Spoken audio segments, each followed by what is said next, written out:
talk like you used to show. And oh, we walk like you used to run. And I don't see you behind those eyes. Alright, so for this video I've got a lot of links in the description. So to get the full effect of this video, make sure you check out the description. So what's going to happen in this video is we're going to have a question and answer, and then I'm going to leave you with some words of wisdom from my followers, and then that's going to be it. So let's get started. How do I know if I have an eating disorder? So eating disorders take all forms. I can't sit here and say, oh, you do this, you do this, you do this, you do this. You definitely have an eating disorder. Can't do that. My advice to you is that if you think you may have an eating disorder, go talk to a professional, go talk to your family, friends.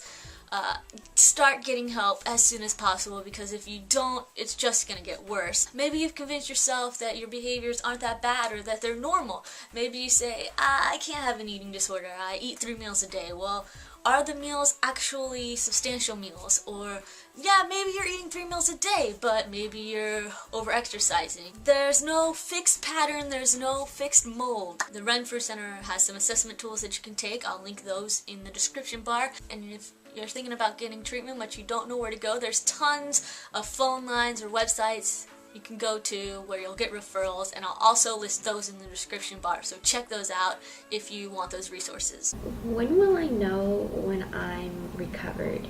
Recovery is going to look different for different people. Maybe for one person it's being able to eat 3 meals a day, or maybe for another person it's seeing a change in their behaviors and their thoughts. Or maybe it's being able to have a social life again. It looks different for everybody. I've read a bunch of memoirs from a bunch of different people who have recovered from eating disorders, and pretty much they all say that they decided when they had gone from being in recovery to being recovered. How they came to that decision was different for every person. So I can't sit here and tell you, oh yeah, that means you're recovered. It's up to you to decide, and maybe you working with your treatment team together, you come to a decision that, yeah, maybe I'm not in recovery anymore. Maybe I'm actually recovered and working to stay recovered instead of working to get recovered. How can a person avoid an eating disorder? So eating disorders, like I've said a billion times in all these videos, are really complex. I can't sit here and say, oh, don't do this, don't do this, don't do this, and you definitely won't get an eating disorder.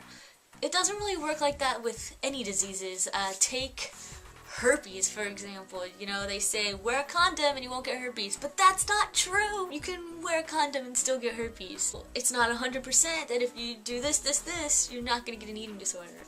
That said, NEDA does have a list of things you can do to help prevent eating disorders, both in yourself and in people you may come into contact with.